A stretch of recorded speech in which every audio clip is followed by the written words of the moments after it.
Hey, this is JD of JDs Mancave, coming at you again tonight on a big old Saturday night. We want to thank y'all for tuning in. Sit back, relax, and enjoy the ride.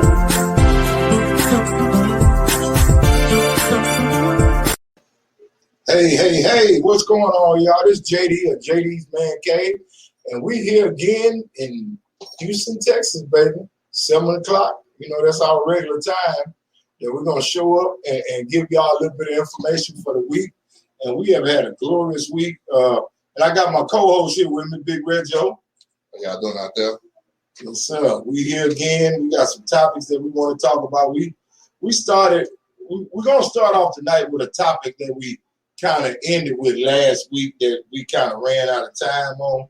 And, you know, it's a very interesting topic that's near and dear to my heart and probably near and dear to some of these fellas out there in TV land or in Facebook land or out there on the internet that is very, very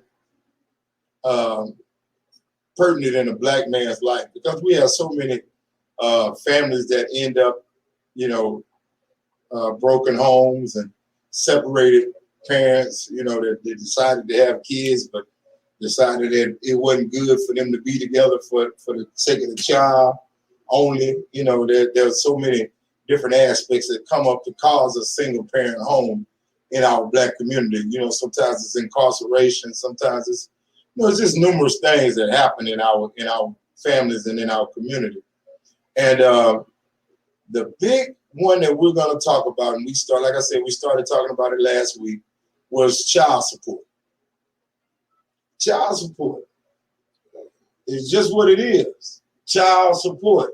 You made them, you got to help take care of course. But, you know, so many men nowadays, Reggie, think that child support is set up to destroy them. Yeah. And and there's some of them who feel like they shouldn't have to pay child support. Yeah, because they're not with the mother. Because you're not with the mother no more. But that ain't got nothing to do with you being with the mom. No. But I mean, I wish that there was a system that didn't have to force you to take care of your child. Mm-hmm. But I understand why it's in place. Yeah. You know, it's just like I understand why there's a speed limit on the freeway at 65 miles an hour. Yeah. Because if it wasn't, you'd have some idiots out there coming up on the freeway doing 105 because they got a car that'll do 105. You still have those out there. Mine's do 160, but I can't even tell you if I reach that. Hey, man, let me tell you something. I got a motorcycle that I can get to 120 so fast on, but I'm not doing it. Yeah, but I'm just, you know, so there are certain guidelines and rules that have to be, you know, unfortunately have to be put in place to make brothers responsible in life. That's all I can say. Because if you have sat there and made a child with a young lady and created a family, and then you decide that you don't want to be there anymore, you got to pay the cost for your freedom. Because you actually latched up, linked up, and made a permanent life. And for 18 years at least, that life has to be taken care of and nurtured. So why do you think that because you decided you didn't want to be with the woman no more after you made the child, of course, that you should be off the hook? Yeah. No, it doesn't work like that. You might have a good reason for not wanting to be with the woman, but the child in that. Exactly. I was about to say, you may have a damn good reason for not being with him. Because I know some that ain't going to let you stay. Yeah. You know what I'm saying? You thought you was gonna stay, but she ain't gonna let you stay. She had other plans. Yeah, she had other plans. But the thing is, you are still gonna have to contribute to the raising of that child that you know, saw fit to bring into this world. I tell brothers all the time, a pack of rubbers ain't for $3. Yeah. And you can stop at any corner store and get some before you go over there to her house. Yeah. But if you decide not to invest that $3, that $3 can turn into 18 years worth of payments. Oh, yeah. And let me tell you something, that child support is worse than Runner Center. You think Runner Center don't want their money? Oh. Runner Center got special trucks that'll come out there and repossess their stuff. Yeah, but see, but unlike Runner Center, you know what I'm saying, you can move and Right. The number and all that. Yeah, it don't work. It don't work with the attorney general, bro. Can't do it with child support. Not this day and age. Yeah, man. All you got to do is get a job. Yeah. And your social security number pop up one time. And ding. And it didn't used to be like that. I mean, you could just move and just, never be seen again. Right. Go get a job somewhere in another state. But hey, they switched it around. As soon as that social security number pop up on that job, ting, they got you, baby. And I don't they also involve the IRS. That's one agency you don't even want in your business. At all. You know what I'm saying? And let me tell you another thing that they started doing, when you have delinquent child support, you can't get your license renewed. Yeah. You can't, hey, let me tell you something. Being a barber, I saw that firsthand. Some of them guys that was way behind me, they couldn't even renew their barber's license. So how are you supposed to make a livelihood to pay your child support if you cannot renew your? I was like, man, that is a total catch-22 right there. But that's the same way it is with if you were delinquent on child support, they lock you up and put you in jail. Yeah. How you gonna pay child support from jail? So it's all just a kick because all it does is put you in there, and somehow miraculously you come up with some money. Yeah. Miraculously, hey man, you come up with the money, and they let you out. But by that time, you're so far behind, and you owe everybody. You got to pay the money back that you paid, and then you end up being behind again, man. So it's just a vicious cycle. But the thing about it is, like I said, and like you said, Reggie, the child didn't ask to come here. So and know who you messing with. You know what I'm saying? You gotta know who you're dealing with anyway. You know what I mean? You just can't go around here having kids with this woman and that woman and think that everything's all good. You pray to Johnny Appleseed if you want to. Hey. You pray to Johnny Appleseed and drop your seed here and drop your seed there. But them seeds don't grow in the apple tree. They grow in the people. And them people got to be paid for. Them kids need shoes. They need clothes. First, they're going to need them diapers. And let me tell you something. I was looking at the price. I was in Target today. And I passed by the diapers. And brother, let me tell you something. I was like, "Woo! I'm glad I ain't got no kids right now." Sorry, man. Them pampers high as all I know, bro. Oh, hey man, look here. You got to work overtime, undertime, and some more time to pay for some of the stuff these kids need nowadays. And let me tell you something. I knew when I first, my son first showed up. And let me tell you something. I was already paying for his diapers, his daycare, and all that. Back then, I don't know what it is now. My son's 27 years old, but back then, at his age, as a newborn, daycare was like $125 a week for him. I laughed and joked a lot of times. It was like $500 a month for daycare. Yeah. I was like, it'd be cheap for me to go get a one-bedroom apartment and put him in there and let somebody stay there and watch him during the day than it was to pay for him to go to daycare. Yeah. Back then, because a one-bedroom apartment back then was like $300. Yeah. You know what I'm saying? $325. Yeah. I could have saved myself $175 by just paying somebody rent. Say, man, look, you just stay here and I'm going to bring my baby by here in the morning. Yeah. But, we didn't think like that because my wife wanted, back then, she's my ex now, but back then she wanted to make sure that the baby was at the daycare with other kids and certified this. I was like, look here, man, all that certified costs. Right. But hey, I was paying for that, brand new car, new house, everything, working 80 hours a week at a job. You was there with me, so you know what I'm talking about. We used to get our checks and it looked like an income tax check. But we still was almost paycheck to paycheck. We had so many bills and so much we was doing to take care of.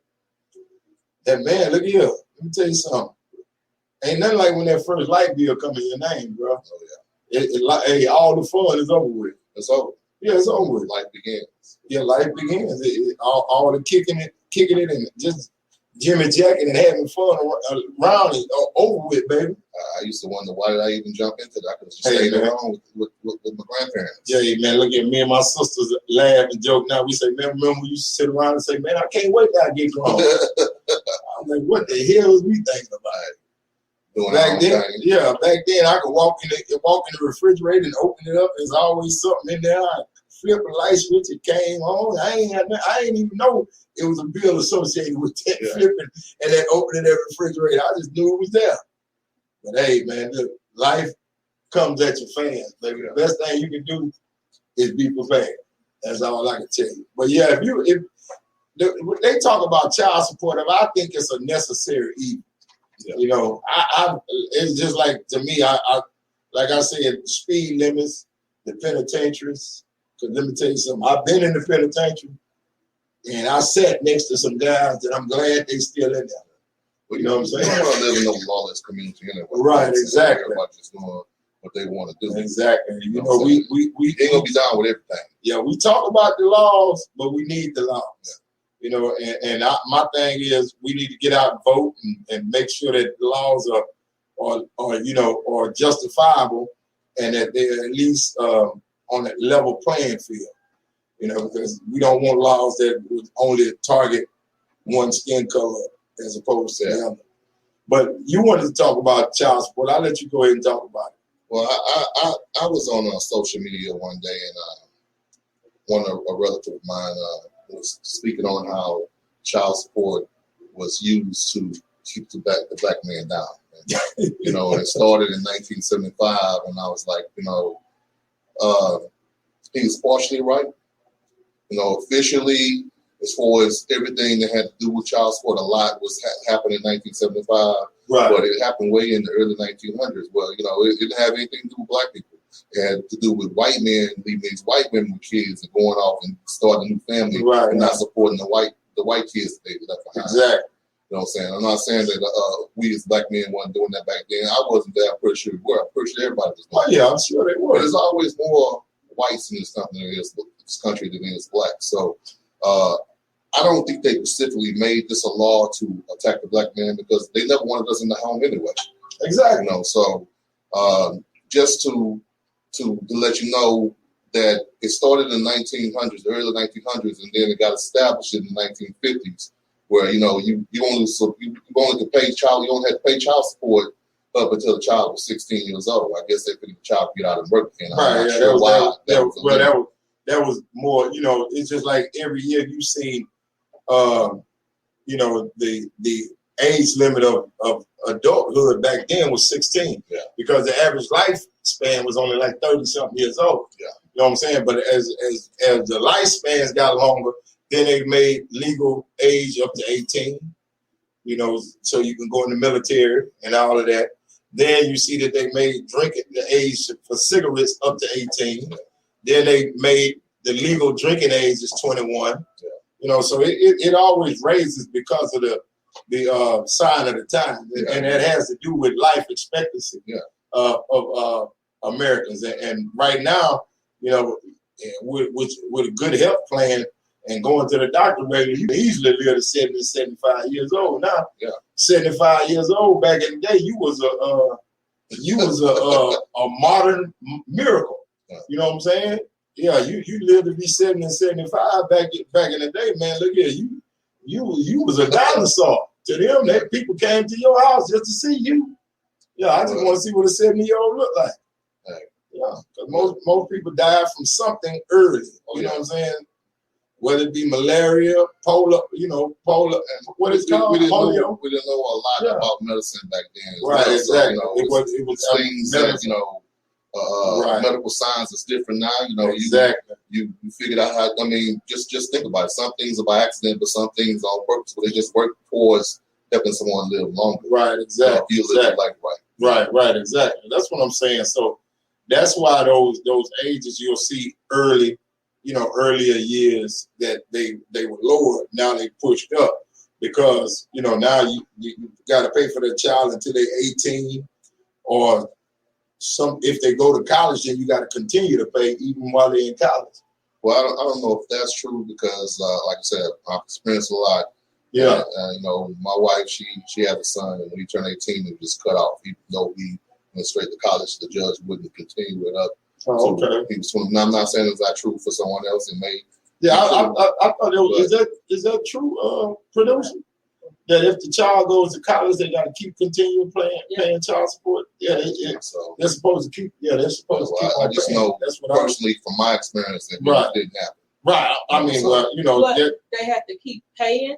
Right. But some of them just don't because it ain't as they don't enforce. Yeah, they ain't enforced as much. Okay. Because my daughter is in college, but they don't enforce child support. But it keeps those down to the end of it, though. Yeah, it's a what they call it, accrual. Yeah. Well, like I said, my experience from that is that when you turn 18, it stopped. Okay. And they went to court.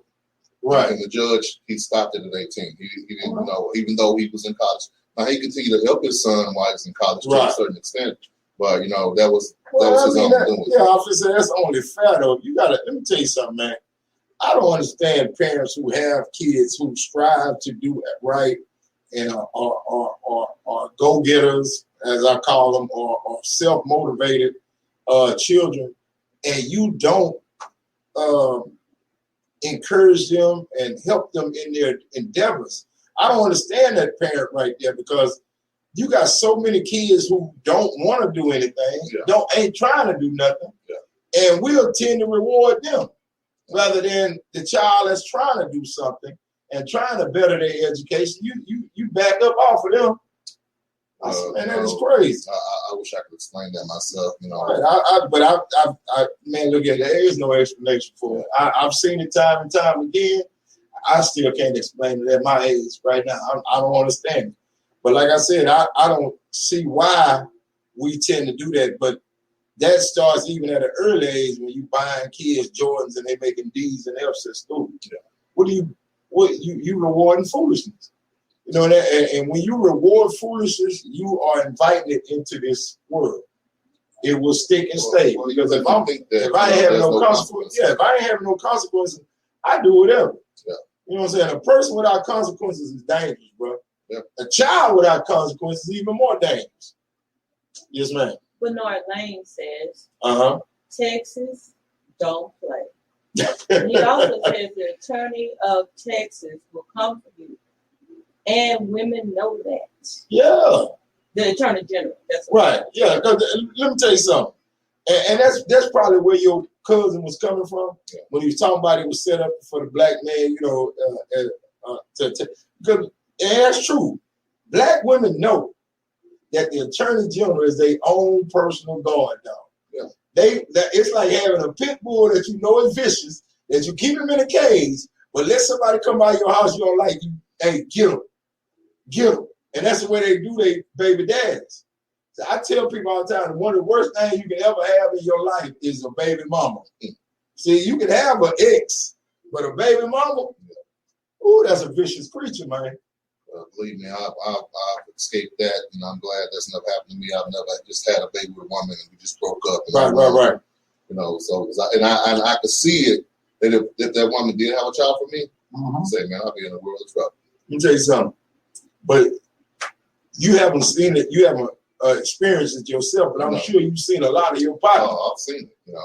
Look at them. I done seen brothers ready to kill themselves behind the stuff the woman do to them and how she manipulate them. And every time you go over there, she got something new on, and your child is not being taken care of the way you think it. And I tell brothers, hey man, look, once you left, you left. You gave up a lot of your what do they call it? Authoritative rights. Yeah. You ain't got no say so into how, because they're gonna give a woman got to be real terrible for her not to be the custodial parent. Yeah. She got to be basically a dope head, a crackhead, an alcoholic, and a Satan worshiper or something. She got, and I'm talking about all three got to be there. You can't be one or the other. Because the judge it takes so much for a judge to tear a child away from his mother and give him to the father. I don't care if the father is a millionaire. Yeah. You know what I'm saying? Look at Shaq. And Shaq, multi-millionaire. And his wife had all the kids. And he had to pay all the child support when he left. You see what I'm saying? And that was played out on TV in front of everybody. Oh, yeah. So it just, it's almost impossible. But when you leave, brother, and go away, you cannot dictate what that woman does with that money that they give a lot of her child support. You know, I mean, brother, you talking about, man, she going to get her nails done and her hair fixed. But hey, bro, but she fed that baby last week. You wasn't nowhere around. Yeah, well, this is the way I feel about that. You know, first of all, you worried about the wrong thing. Exactly. There you go. That's the first. That's the how first. Do you know that your check actually went on the nails? It could have been her check that went on the nails. Exactly. And, she can't say, hey, man, I spent this much money, my money on the child.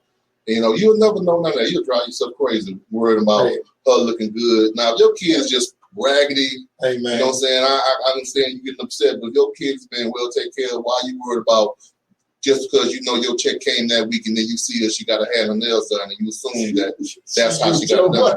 And she could have used it for that, but she also used some money to pay the light bill. Exactly. Food, cable, whatever else she got. Car insurance that she had to drive your baby back and forth to school and all. Guys just don't. Man, let me tell you something. Men don't really think about the concept of what it takes to raise a child. You see what I'm saying? All of it's more than just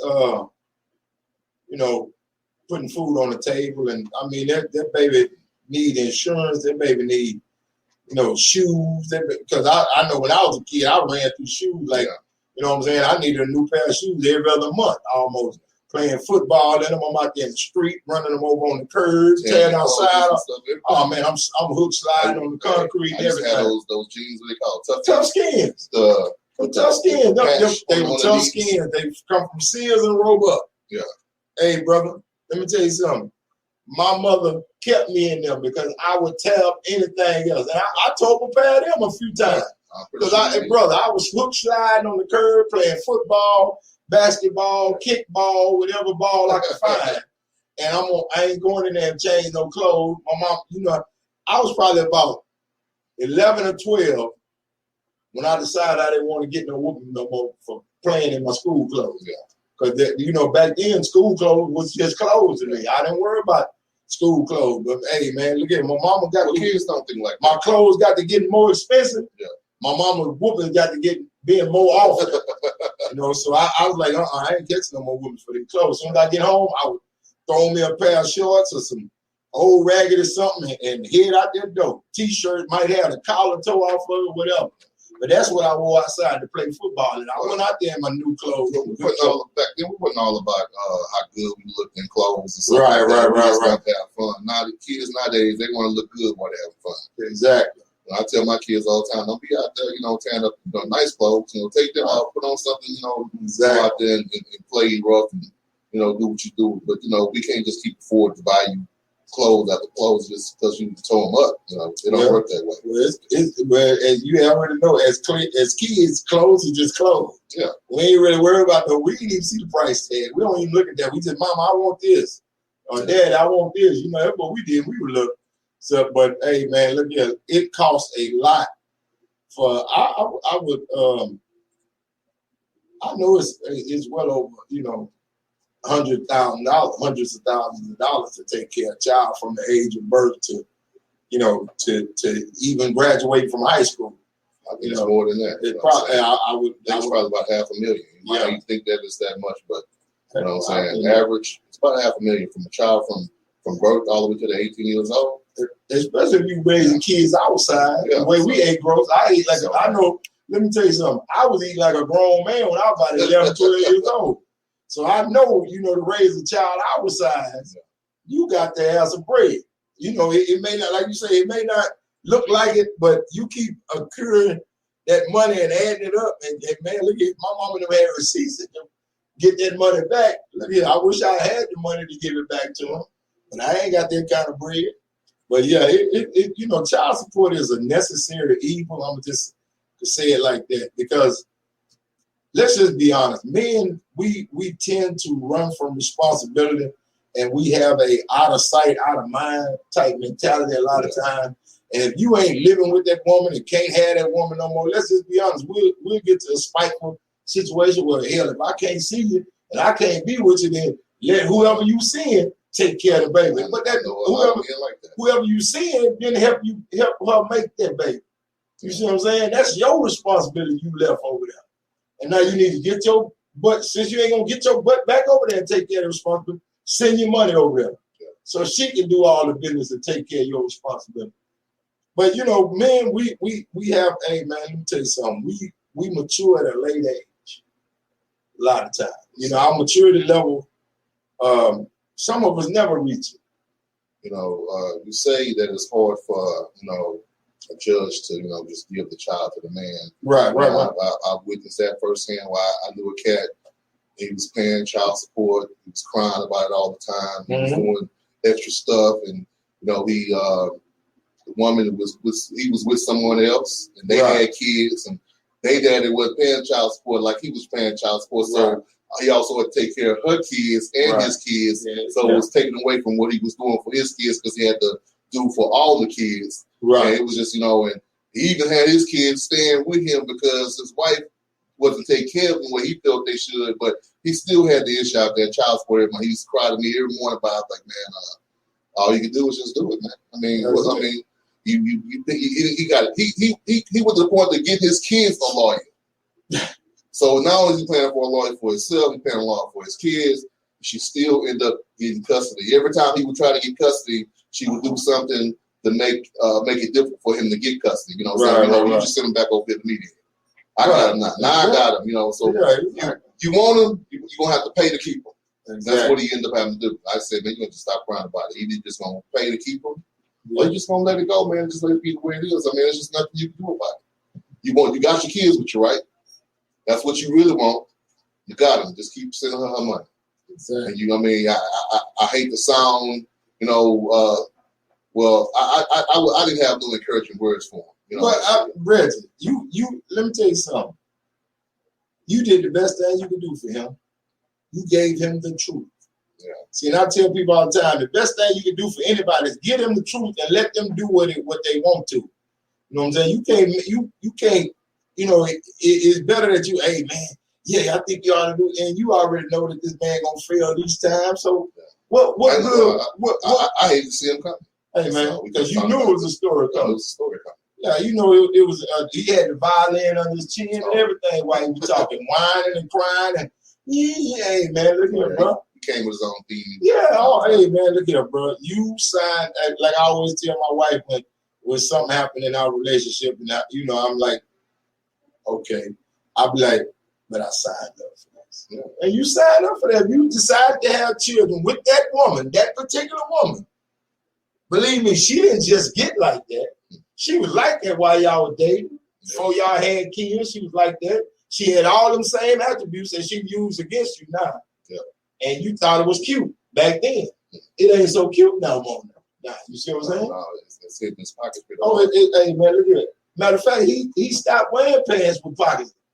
Not only that, why get with a woman that have kids and they father not take care of them? Right. His biggest is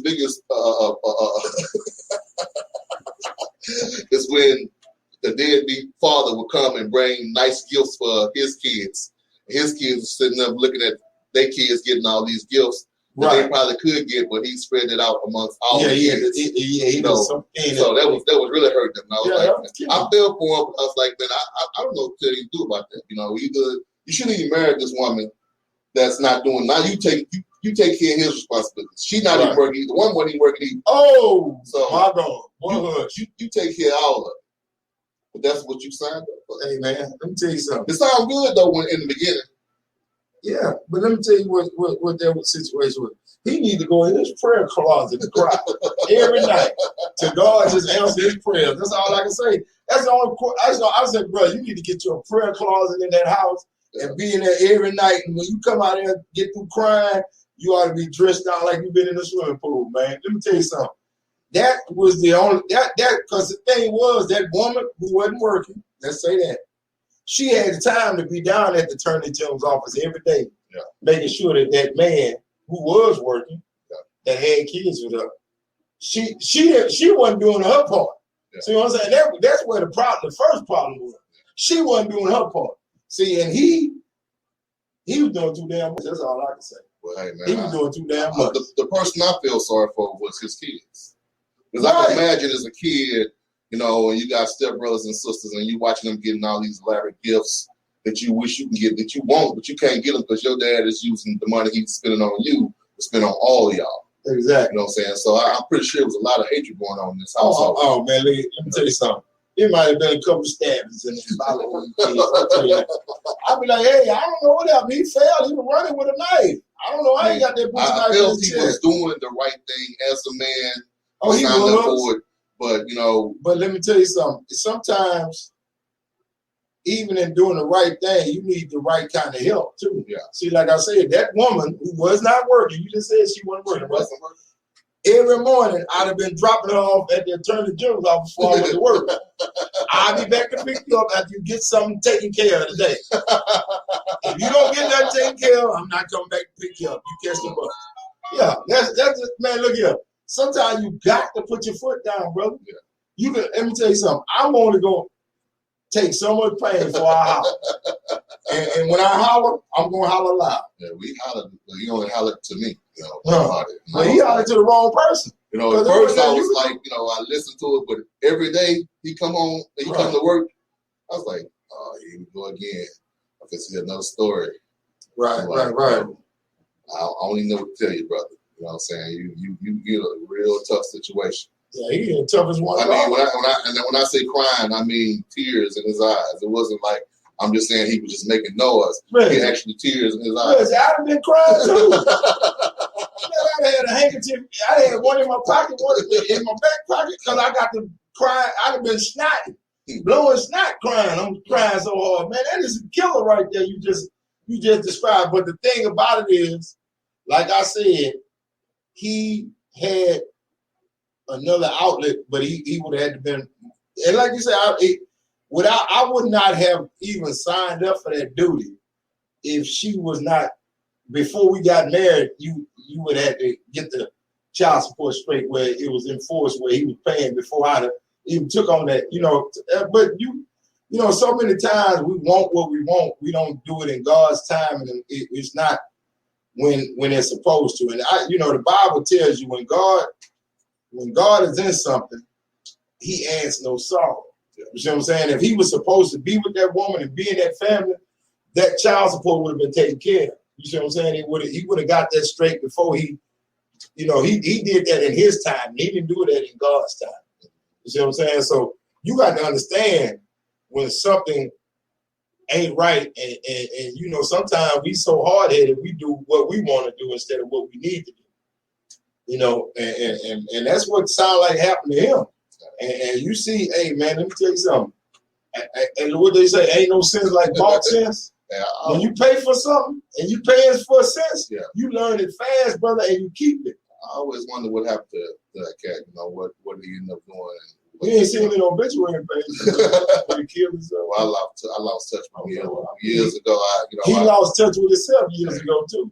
I'm just glad I don't hear no more crying. You know? Right. Yeah, because like I said, if that had been me, you still here crying. Right now, I'd be crying to this day. Even if it stopped, I'm still crying. If they grown and the kids grown, I'm still crying about all the money I spent. Yeah. You know, that man, look at that you talk about. I tell people all the time, you get in situations that you can't. Financial stress is one of the quickest ways to get a marriage over. Oh yeah. You know, when y'all both money, you know, you down to your last few and last two. Yeah, it get a little hectic around the house, man. It's the quickest way for me to want to leave. Yeah, it get a little hectic around the house. So you can't put that kind of pressure on a man and expect him just to stay there, and you ain't trying to give him no kind of assistance, no kind of help. Like I said, her being a grown woman, she should have been down there at the Attorney General's office and sicked her watchdog on whoever it was that she had them kids with. Why should she? She had somebody that was doing what he wasn't doing anyway. So I said if she was a real grown woman, you heard me put that disclaimer in front. He married a little girl who was just looking for some help. You know what I'm saying? And she got her some help. Hey man, what that song say? If you're looking for a fool, here I am. There he was. Yeah, if you're looking for a fool, here I am. Yeah, I mean, you ain't gotta look no further. That was the song, the lyrics of the song tell you that. I ain't gonna be no fool. I might be crazy about you, but I ain't gonna be no damn fool. If we gonna work together and try to get some, because the thing is, no matter how hard he worked, he'll never have nothing to show for it. Yeah. You see what I'm saying? Living in a situation like that. But anyway, we got away from child support. But it's just, man, let me tell you something. Child support is a necessary evil. That's just all it is to me. Yeah, fellas, if you have a kid out there, take care. Just take care of them. You know what I'm saying? But at this day and age, you just can't do it. Without the system. Go through the system so you can show and prove that you'll take care of your child. And they will use that against you. Let me explain something to you. And it's funny that you bring that up because I remember when me and my ex-wife first separated from one another. Yeah. My son was 2 years old when we separated. But I had been gone probably a month and a half, 2 months, I think, almost. And she got a check, and she called me. She's like, "What's this for?" I said, "Well, that's your child support." She said, "I didn't file no child support." I said, "No, I went down there and filed it myself." I said, "No, you never get me with that one." Yeah. I said, because I had seen, let me tell you something. I had seen too many of my partners get caught up with that. They leave the house and the child end up going from 2 months. Next thing that baby's 7 years old. Yeah. And then the lady go down there and file child support. Now you owe all that back money. From 2 months to 7. Man, do you know how much that would have been? Yeah, I mean. Oh, no, I'm not playing that game right there. That's why I say you got to know who you're dealing with. Right. You couldn't take care of the child all this time. Exactly. So for whatever reason she had to go down there and file, she felt she had to go file, whether it's to get back at you. I knew what I was dealing with because that's why she was going to be my ex. So I knew it the best thing for me to do to keep me straight and her straight was go down there and tell people how much money I make an hour.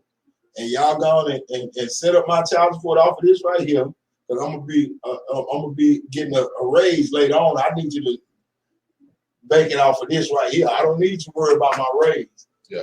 So I'm gonna do it now. Yeah. And got that out the way, and that was her money. You was smart man. A lot of men don't think like that. I mean, I like I said, I know firsthand. Because I knew I was working in a company that was going to raise. I was going to advance in the company, but I was at a level right then that I was like, all right, well, let's take child support off of this right here. Instead of you worrying about when I got a raise. You don't need to know that. That ain't your business. Your business is making sure that check come every 2 weeks.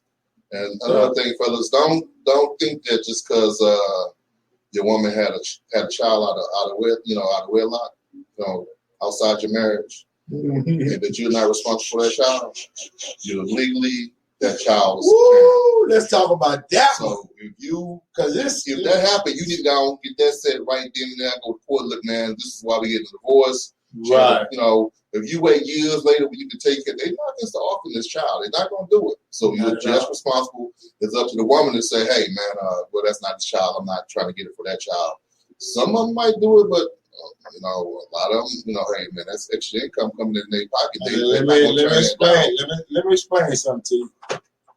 I don't care if you know it's yours or not. Always get the blood test. Always. Hey, man, let me tell you something. I don't know how much it is now, but back then a blood test was $85. Yeah, I think it's about $200 now. Okay, back then it was $85. Yeah. And the thing about it is, if the baby is not yours, you have to worry about the $85. Yeah. But if the baby is yours, they just add the $85 to your payments anyway. Yeah. So that's cool. So you ain't losing nothing. So always, even if you got a small hair of an inclination that it might not be your baby, man, don't tell me, hey man, look, I need blood. I don't care how mad she get. When you ask for the blood test, don't even look over there at her. Don't even look. Don't turn your head. Don't look. Just talk to that moderator, because they give you a moderator. You sit down and talk to her and say, look here, I need y'all to swab my mouth. We might have a blood test, get some blood from that baby. And they're going to offer it anyway. Yeah, exactly. They're going to offer it. It's just up to you whether you want to get it or not, because some brothers turn it down. If you turn it down, and you find out years later, then, hey, man, it's over with. It's over with, man. Just let it go. Let me tell you something, bro. I was cutting hair with this brother. Like I said, I've been a barber since 1999, 2000. This brother, I hate to talk about people, but this is the God's honest truth. This brother got with this girl, married her, and they had 7 kids. 7 kids. When I tell you 7 kids, I'm talking about some stair steps. They was, all of them, by the time me and him were working together, they one of them out of elementary school. There was 7 of them. All of, I think maybe one was in middle school, 6th or 7th grade. Yeah. And he in the barbershop with me, and he gets mad, right? Talking about, man, I'm finna leave that woman. I said, you gonna leave? I said, with all the kids? I said, bro, you ain't going nowhere, man. You crazy. I'm getting out of there, man. I'm tired of it. I don't even think that 3rd one mine. I said, the 3rd one? I say, wait a minute. You say you don't think the 3rd one is yours, but you got 4, 5, 6, and 7? Yeah. If the 3rd one ain't yours, you feed them on them, you're going to start looking like it. What are you talking about? Bro, when I tell you this man tried to leave this woman would come up to the barbershop and beat him up because he wouldn't fight her back. But she ain't care about him fighting her back. She whooped him in front of everybody. He went and got him an apartment. She bust out all the windows at his apartment. Hey man, he was like old boy on what was that movie where he had to keep spare tires in the back of his car, 2 or 3 of them. What was the name of that? Roadhouse, I think it was. Oh yeah, Roadhouse. Yeah. Because they was always putting his tires on flat. That's how he was. She was putting his tires on flat every other day, bro. He should call law. Hey man, he called the law. She wasn't never there when the laws got there. All right. Bro, let me tell you something. She harassed him until he moved back home. You hear me? He held hostage without being a hostage. I've never done that. Hey, bro, he had, man, let me tell you something. I don't know, Reggie. I was just gonna say either you were gonna go back home or you gonna move to Mexico. One or two. You have to leave. You got to leave the country. That's when you leave. Yeah, you got to leave. Man, let me tell you something. You don't even let your people know where you at because they gonna tell her exactly. where you at. You don't know who on your team at all. Me and this dude right here, I thought he was a gangster.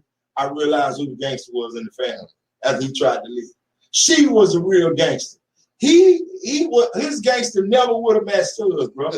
Never, ever. I said, now that is the gangster. She would come up there, Reggie, and whoop him on sight in front of everybody at the barbershop, and you got to come back in there with your lip busted and cut hair.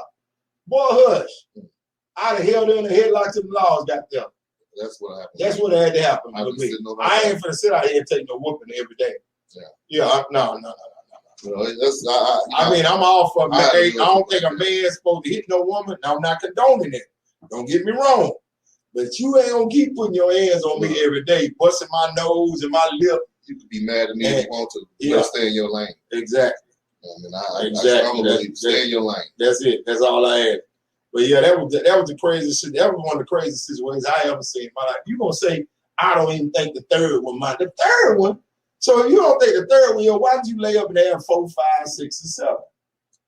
Right, you supposed to have left when the 3rd one wasn't yours, and paid for 1 and 2.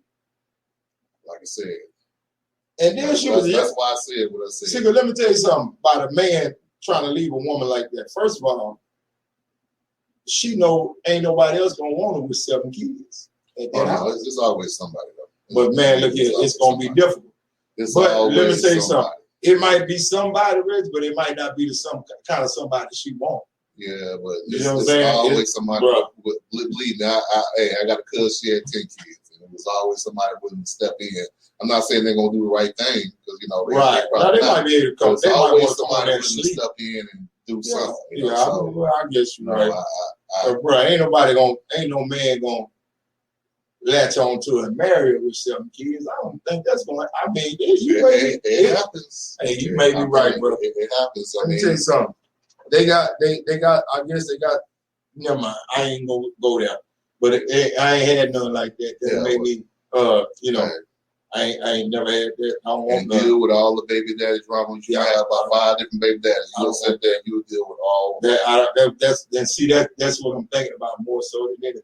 Yeah, so all the baby daddies. You probably couldn't deal with it, but it's a cat out there that's loving that and ain't trying to go nowhere.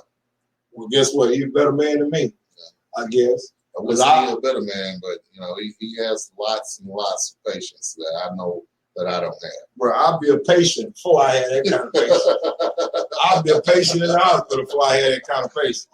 Period. That's crazy. I just don't understand that. And speaking of that, Reggie, we're gonna move on to another subject. We talk about child support. I'm just telling fellas, hey man, look here. Like I say, rubber costs $3 a box, man. Still to this day. Get your case. Get your just go. I just say go get your own case. You know you're doing that. If you just got to deal with your daddy, and stop telling people the condom broke. Yeah, I don't want to hear that no more. It's too many. That's a lot. Get you a new brand.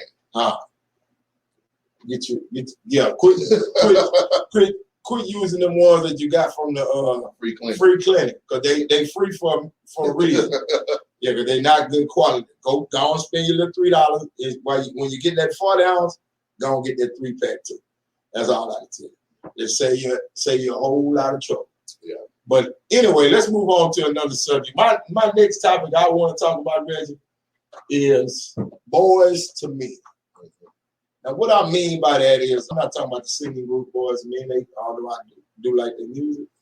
Well, what I'm saying is about men, young men, transitioning into grown men. You know, it's one thing, your age don't make you a man. The number on your driver license don't make you a man. What you do and how you carry yourself and how you handle your business is what makes you a man. True. So what I'm getting at is, what age or what period in your life did you finally realize you were no longer just a young man and you could do silly things and that you had to, as I always say, put your grown man on every day and wear it? What age was it for you, Les? Like I said, before we started the show, that it started pretty late for me as far as just doing grown men things. I've always done grown men things growing up because I was just forced in a position. Right. As far as growing up as an older brother, being the oldest child, right. I had responsibilities for a lot of things that I probably shouldn't have been responsible for, but I took on that. Right. And, out of necessity. So, yeah, too. But before as me as an adult, it was when my first child was born, and I was 30. Right. I was 39 years old, believe it or not. I had my child at a late age. Right. And that made me stop doing things that, like smoking weed. I mean, everybody that knew me, that grew up with me, know me. That was my thing. Yeah. Right. I didn't care who I was with, how many kids she had. About who I was going to do my thing. Right. I wasn't worried about losing no job, no nothing. And I think if I lose a job, I just get another job. That's the way I was thinking back then. Right, I just wasn't really. But when I had my first child, right, for whatever reason, something just popped in my head. Hey man, you got to take care of this child. Yeah. And this is a life that you're responsible for. I can't just go and hang out, because I hung out with everybody and was doing this, doing that, and I just started doing things different. Did nobody make me do it? But something inside me made me do it. Right. I just stopped smoking weed. I realized, hey man, I only have. When I was driving trucks, realized that, hey man, it don't take for me to have an accident for them to test me. Somebody can just hit me. Right. Right. You know what I'm saying? If anything happened, I could get hurt. Right. You know what I'm saying? The first thing you're gonna do is run me down there to take that drug test. So I wanted to make sure that I was covered for her sake. Right. So she could have all the things that she wanted, right? And especially the things she needed. So for me, like I said, at the age 39 is when I truly became responsible. I ain't gonna say a man. I became responsible for another human life, and I just felt that I had to do things different. Well, I'm glad you brought that word up, responsibility. See, because let me tell you something about being a grown man. Grown men don't run from their responsibility. They gravitate toward it and want to handle it. That's when you know that you're a grown man. You see, because we got some men out there who still running from responsibility. Oh yeah. They still don't want to be accountable for nothing. They run from responsibility. They end up, as my dad used to say, let their business handle them instead of them handling their business. Yeah. We still have guys, I know at our age, 51-year-old guys, they're still doing that. So to me, they are not functioning. You know, their birth certificate might say they're grown, but they are not functioning as a grown man. And that's the concept I'm getting at when I say boys to men, because you got some grown boys out there. Oh yeah. You know what I'm saying? They're grown boys. I'm talking about gray-faced grown boys out there. Them the ones I'm talking about. But the thing that happened with me was it happened for me early. And in the same concept, you know, like you said, you had your first child when you was 39. I had my first child when I was 23. Yeah. So at 23 years old, fresh out of college, I had to come home, get a job immediately. I couldn't even worry about looking for a job with my degree that I had just gotten, because even at that point, the degree that I had and getting into the ground floor of the you know, my field, I wouldn't have been making enough money to take care of a family anyway. Yeah. So I reverted back to exactly what I knew most, and that was driving trucks and moving furniture. Yeah. So I got into a company working 80 hours, like I said, 80 to 85 hours a week. A week, I didn't say 2 weeks, I said a week. Yeah, 80 hours a week. And I had a new wife, a new mortgage. I was sending my wife to college still, because she left college to come home and marry me. Yeah. So I had to she had to go to Prairie View instead of Hampton. Yeah. And I promised her father that I would make sure that she finished school when I took her away from Hampton. Yeah. See what I'm saying? So I had already taken on that responsibility. Then I had a new son who had to have daycare and diapers and, you know, all this. And I was taking care of it by myself because, like I said, she was still going to school.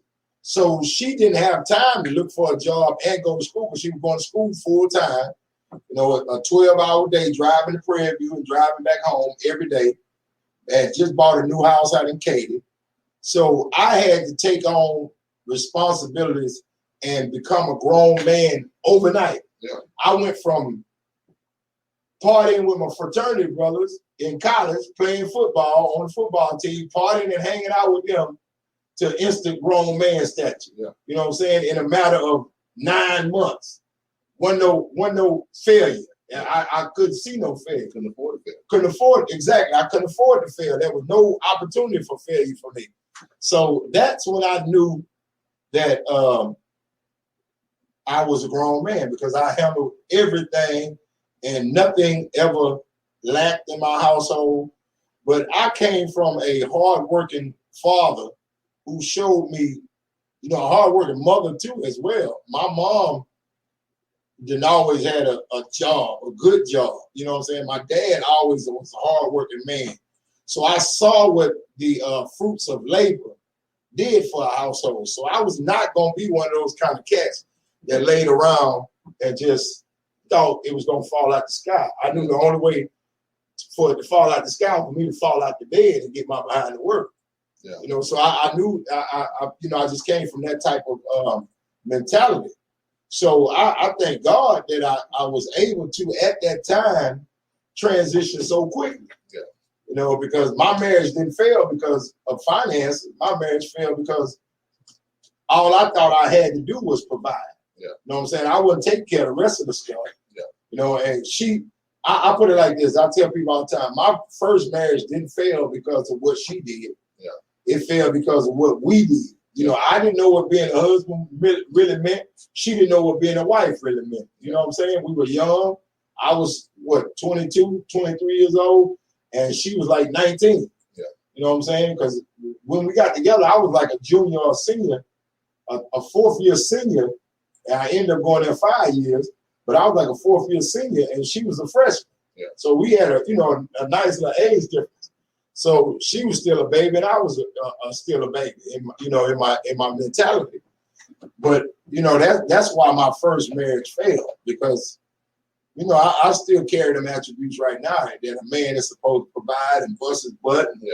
You know, I tell people one thing about being a grown man: your lazy can't outweigh your hustle.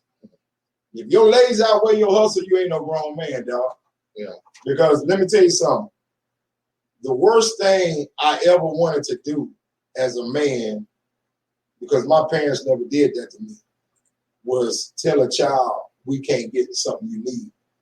No, I don't get me wrong. I ain't get what I wanted. Yeah. But everything I needed, Yeah.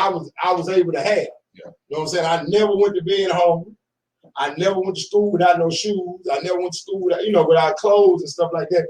And like you said, me being I was the oldest and the only boy, 2 younger sisters, same dynamic you grew up in. Yeah. So as those dynamics, you learn to have man attributes at an early age. You're not a man, but you have to function as the same type of responsibility and accountability as a grown man would have to when you're 14 and 15 years old. You taking care of your sisters. You making sure ain't nobody bothering them. Can't nobody put their hands on them. Can't nobody say anything to them. You got to look out for them. And you got to be the big brother, the leader. You got to lead by example and all. You just got to be accountable for everything you do. And my father was one of them fathers who he would give his daughters anything, but his son, if I wanted the same thing my sister got that he gave them, I had to go work for it. Yeah. Oh, you can get it soon as that car get washed, soon as them leaves get raked up, that yard get cut, the dogs get fed, and the yard, everything got to be taken care of around that house before I get that $7 or $8 to go to the skating rink. Yeah. But the thing about that was it taught me a work ethic. Yeah. And I learned that if I can cut my grass, I can go down the street with the same lawnmower and get me $1.50 worth of gas and cut 3 yards and make me $30, $40 that day. Yeah. So I started cutting grass. Then when I cut your grass, I done blow grass on your car. So I come down there with my bucket and you pay me $10 more to wash your car right there in your driveway. Oh, I had a scheme, bro. I was hustling early. Let me tell you something. I was trying to get it. Yeah. I get my little 5-gallon white bucket, give me some rags, and my mama dishwashing liquid. I better not let her see me carrying it out the house. I get her dishwashing liquid and go down that street and wash cars, $5, $6 a car.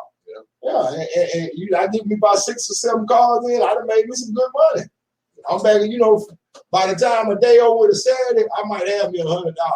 And at 12 and 13 years old, with $100, you got some money, bro. You got a lot of money. Yeah, I got a bunch of money. I'm gonna spend 7 or 8 of it at school through the whole week. Yeah. The rest of it I put in my little shoebox. I was shoebox hustling way back then.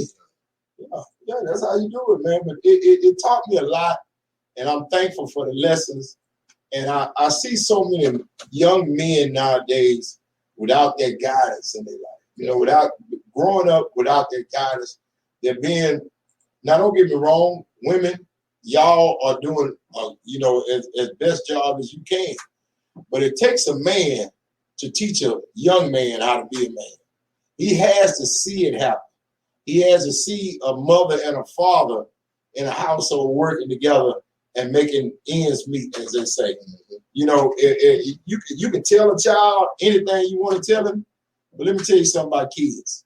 Kids go by what they see, not what they hear. Yeah. You see what I'm saying? They can hear, you can say, yeah, you need to get up and go do it. But if you laying over there smoking cigarettes all day and you got a different man in and out the house all the time, he ain't picking up the right attributes.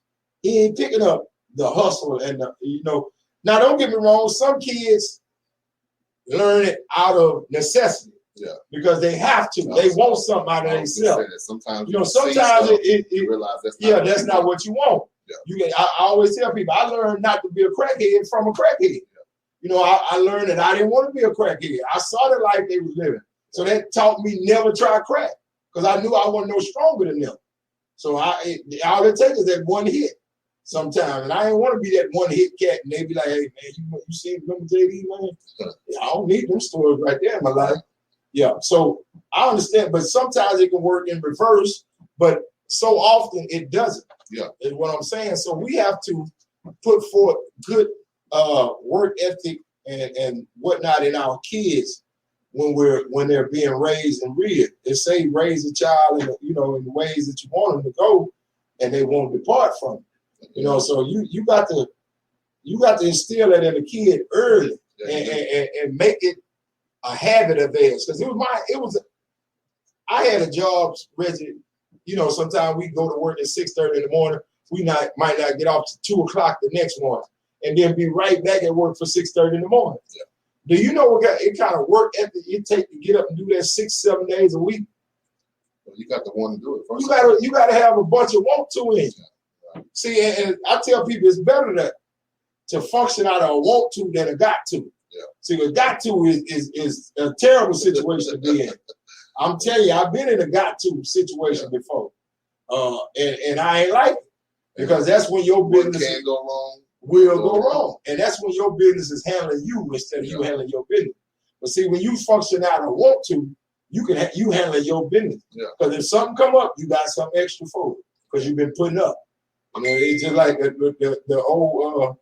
Remember the story back in the day? Was it the grasshopper and the ant? Grasshopper and the ant. And the ant. I still use that analogy right now. You remember that story, the grasshopper and the ant?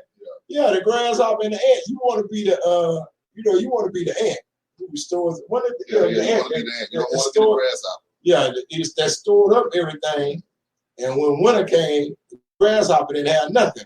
The ant had all the food stored up. Wait, grasshopper knocking on that door. Yeah. You know, ask, hey man, can I come in? No. But the ant worked hard all summer. All summer. Stacking up, storing up.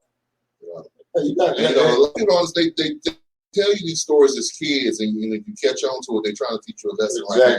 You can't see it right then, but as you get older, you start to realize, hey man, they was trying to teach me something right there.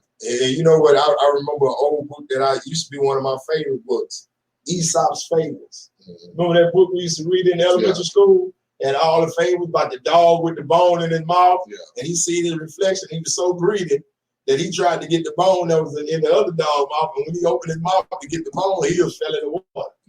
Yeah. That was a fable teaching you not to be greedy. Yeah. Learn to be content with what you have rather than trying to get something else that you see somebody else with. Just be content with what you got, because being greedy, you can lose everything. Yeah. And that's all that story was trying to tell you as a kid. I raise my kids now on fables. My favorite one I use is The Boy Called Wolf. Oh, yeah. Because I want to instill in them that, hey, man, tell the truth. Because when you need somebody to listen to you and believe you, they're not going to believe you. Exactly. Because all the stuff you see. And you may be telling the truth. You may be telling the truth. I tell my daughter that all the time. You don't tell the truth this time, but you said you was telling the truth last time. You always tell the truth this time. This time. And the fact that you have to say this time is a problem. Exactly. You know what I'm saying? So that's why they have all these fables and stories, you know, for the kids, let them know that this is life. It's not just to entertain you. And let me explain something to you. Even as a grown man, they have a set of books that you can read. In the Bible called Proverbs. Yeah. If you ever want to get some good sense as a man, let me tell you something, baby. Read Proverbs. All of the fables are right there in Proverbs. The life lessons, all of the analogies that are made to help you lead a better and a more fruitful life are right there in the book of Proverbs. Yeah. If you read that all the way through, I guarantee you're gonna gain some wisdom.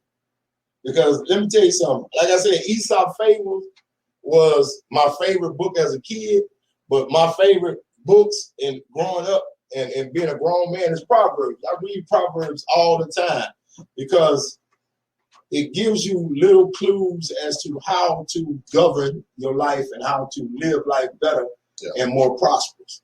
And so many of us need that word and that help. You know, I tell people, I don't like to be around people who think they know everything. Yeah. Because let me tell you something. I learn something every day. I try every day. I ain't concerned about who I learn it from. I can learn it from an 8-year-old or 80-year-old. It don't matter to me.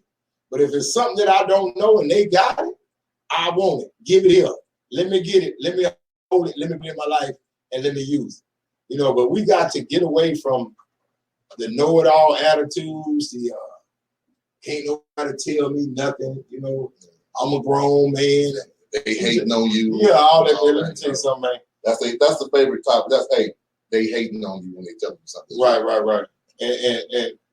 And I tell people all the time, I talk to my wife about this, that as a man, you never want to be with your significant other or your wife and finding yourself saying, well, I'm a grown man. Because many times when you have to say that to your wife or your significant other, you're doing something childish at that very damn moment. So don't say it, brother. If you find yourself wanting to say it, reevaluate it, stop right where you are, and think about what you have done, because you have done something childish, I guarantee you. But that's JD's Man Cave for the week. And I want to thank my guest, Big Red Joe, again for joining me, man. We have some wonderful conversations. Oh, yeah. I'm sure people getting something out of it. If you have any concerns or questions that you want us to talk about or dwell on here at JD's Man Cave, feel free to hit me during the week on my Instagram page, JD James Daniels, or hit me on Facebook in JD's Man Cave, or on my own personal Facebook page, James Daniels. Just hit me up, or you can call me at 832-273-6504, and we'll chop it up and we'll get you. I may even get you on the show. So, hey, look out for me. But like I said, man, we want to thank y'all for joining us. Go ahead and sign off, Big Red Joe. All I can say is, fellas, hey, don't be the grasshopper. Don't be the grasshopper. Be the ant. Be the ant, baby. And you'll be all right. And you'll be all right. But yeah, again, like I said, this is another Saturday night here in Houston, Texas. And we want to thank y'all for joining us here on JD's Man Cave. And we will see y'all next week, baby.